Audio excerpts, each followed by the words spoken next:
beginning to make Watergate look like child's play. The revelations of the Obama-era political targeting grow more ominous by the day. The FBI is under increasing pressure tonight to explain why it was surveilling the Trump campaign, as the number of people contacted by informants continues to increase. Sam Clovis, George Papadopoulos, and Carter Page were targeted, the latter responding last night on the angle. I never knew anything about the person I was speaking with, who's a university professor at Cambridge in the UK at the time. I was invited to participate in a conference in July of 2016, and everything seemed totally normal. It's called grooming. That's what they do, Carter. But a much more incendiary claim was made by one of our other guests. Former Trump campaign advisor Michael Caputo told me last night that he knows for a fact that there was more than one informant targeting Trump team members, because he was one of those targets. Let me tell you something that I know for a fact. This informant, this person that they tried to plan into the campaign and even into the administration, if you believe Axios, he's not the only person that came at the campaign. And the FBI is not the only Obama agency that came at the campaign. I know because they came at me. The president responded to the intrigue today. If they had spies in my campaign, that would be a disgrace to this country. That would be one of the biggest insults that anyone's ever seen, and it would be very illegal, aside from everything else. It would make probably every political event ever look like small potatoes. That would be unprecedented in the history of our country.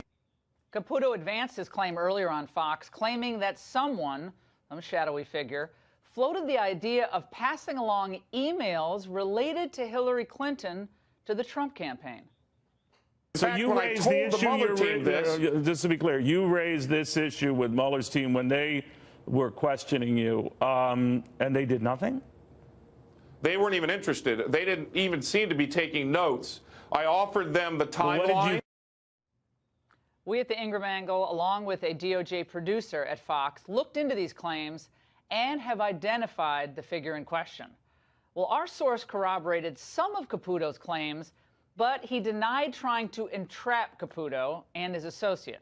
He further insisted that he did not work for any intelligence agency. Either way, it looks like the FBI's targeting of informal or kind of low-level Trump associates to get dirt on higher-ups was something of a trend, perhaps a dangerous one during the Obama administration. Let's turn to Newt Gingrich to react to the latest revelations about the deep state's misdeeds. Mr. Speaker, it is great to see you, but my goodness, this is wild. You have this person, a professor in England, who's making these contacts with various members of the Trump team, throwing the whole timeline into question. Originally, we heard from Comey that the investigation really began on July 31st. Now it looks like this particular informant, spy, mole, whatever you want to call him, met with Carter Page early July. Well, look, it all keeps getting more and more open. Presently, remember there was a reference at one point, very early on, to senior Obama administration people being briefed. Presently, somebody will figure out to ask, what did Valerie Jarrett know, and when did she know it? I asked that last night on the angle, Newt. And well, you're right on target.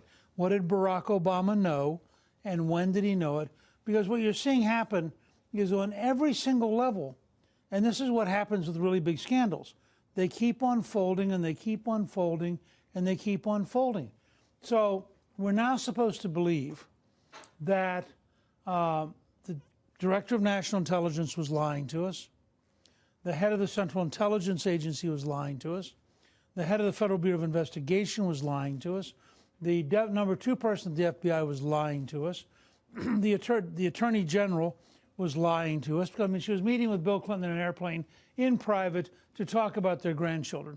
I mean, at what point do you just say, give me a break? And all of this, I believe, was being coordinated by Obama and by Valerie Jarrett and by the White House. You go right to Obama on this. So you think it's inconceivable that the chief executive officer of the country was not told that they had seen this Carter Page on the list of of the foreign policy advisors, and they decided to go into, overdrive.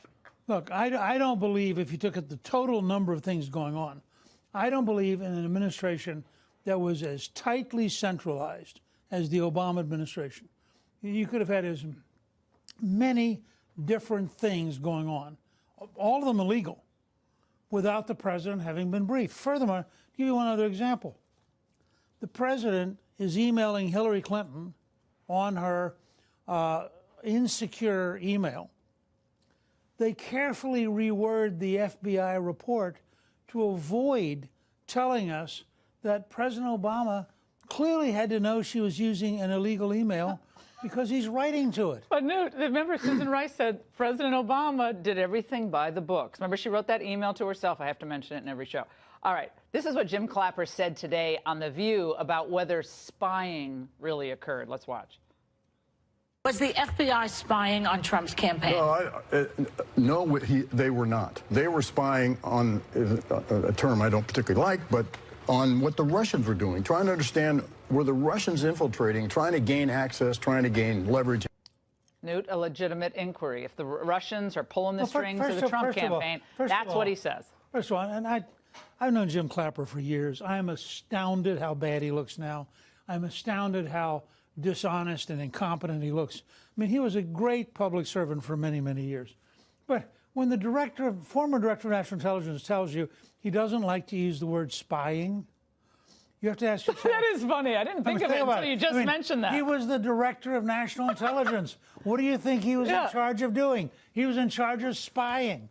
And this whole thing is just, people on the left, I think what happened was people like Clapper and the former director of the Central Intelligence Agency, all these guys thought they could get away with this because Hillary was going to win. And when Hillary won, the fix would be in, everything would be covered up. And around 10 o'clock on election night, they all began to realize this could get really bad. And they were shifting gears from protecting Hillary, which had been their job for 2 years, to trying to destroy Trump. And now you're watching people who I think in every case are in danger of going to jail. I mean, if the system works and people are actually tested on, did you tell the truth under oath? And then Clapper's a perfect example. Well, we have actually, he was talking about that big moment where he didn't tell the truth about the surveillance program. He addressed this today. The president's calling me a lying machine. Well, okay. What that stems from is an exchange I had with Senator Wyden 5 years ago in March of 2013 about a surveillance program, and he was asking me about one, and I was thinking about another. So I made a mistake, but I didn't lie, so that's what occasioned... So what you're referencing, though, is that when you said, when you were talking about James Snowden blowing the whistle on the NSA illegally spying, and in 2013 when you were asked about it, you said no. So that is a lie. And no, it isn't a lie. I'm sorry, it isn't a lie. I was thinking about something else. I want to buy a vowel at this point. I have no idea what he's talking about. I hope General Flynn watched that. Yeah. And I hope General Flynn's prepared to go back and say to Mueller now, obviously the Clapper defense, you know, whatever you thought I said, I didn't mean to say, and it wasn't what I said, and I don't know why you thought I said it, because I wouldn't have said it if I'd known you thought I said it, and therefore it can't really be a problem. This tells you how pathetic this is going to get. But this is the intelligence agency. I mean, these are like the most important people in our intelligence. You say is such a consummate professional. He sounds like a bumbling idiot. Well, what you're watching... Sorry, I'm being cruel here, I guess, but that's just outrageous. What you're watching is a man who was a great professional, who's now in a totally impossible situation and ought to get off television, desperately trying to explain and defend the indefensible. Joy Behar, look, I'd trust her more with the national intelligence at this point than I would Jim Clapper. Newt. I'm wondering what President Obama knew about the spy who was inside the Trump campaign. Former Trump campaign Deputy Director David Bossie is with us. I think this is a real breakthrough. That James Freeman article, Where in the World Was Barack Obama? I think this breaks things up to a whole new level. What say you? I think that's exactly right, Stuart. We need to know what the highest levels of our government knew about potentially spying on a candidate for president and his campaign. It's just an outrage because, you know, over the last year or so, year and a half, You know, we've heard the tinfoil hat theories, the conspiracy theories about all the stuff that's going on, and I didn't, quite frankly, believe any of it. But now you see these facts coming out. You see Comey, Clapper, Brennan, and potentially Barack Obama, the president of the United States, knowing about these issues and what activities were going on. It is an outrage at the highest level. David, I remember shortly after the election, maybe it was just after the inauguration, President Trump tweeted and said he spied on, I think he used the word, he wiretapped me. Yeah. The Obama campaign wiretapped my campaign. He was laughed out of court. He was contradicted, using the wrong language. The media laughed at it. Turns out it was true. You know, this president has been, you know, very, very ahead of everyone else on this investigation, and he calls it like he sees it, and that's what drives the left crazy during the campaign and during his presidency. He's just honest and forthright, and he uses language that cuts right to the chase so that the American people understand what he's talking about. And I'm just so troubled by this, that whether it's the Hillary Clinton campaign that you hear the rumors about, whether it's this dossier and these people associated with it, or Barack Obama's Justice Department, what was going on? That's why what Mark Meadows and Jim Jordan and Nunes and others are doing in the House of Representatives, trying to force out these memos from the Department of Justice, are vital.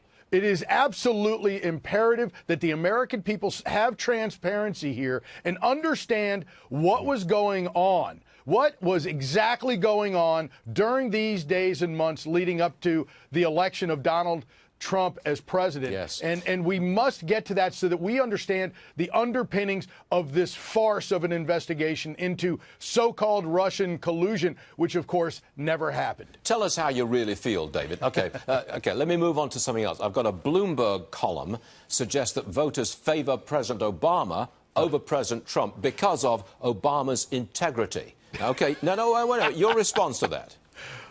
My response is this is once again rewriting history. Al Hunt, who I love dearly, he's a longtime friend of mine, but he's a left-wing ideologue who is somebody trying to rewrite the history books. Barack Obama, let's just go over a few things because I made some notes. The IRS investigation, Benghazi, the Veterans Administration where our veterans were dying, Uranium One, Hillary's private email server, Fast and Furious, where our border agents were endangered and killed, Barack Obama's meeting with Attorney General Lynch on the tarmac, Andrew McCabe's FBI leaking. You know, and now we see this ongoing investigation we were just talking about. Those are the ethics. Those are what the Al Hunt's trying to point to in this Bloomberg piece. It is ridiculous on its face. And so this president has delivered exactly what he says he's going to deliver, and they can't get him with the Russian collusion because it didn't happen. And now they're just trying to turn and pivot to a new issue of the day. Okay, David, I'm going to let you have a few minutes to recompose yourself, and I trust you'll be back on our program at some point soon. David Bossie, thank you very much. Thanks for having me. Thank you, God bless you, and God bless America.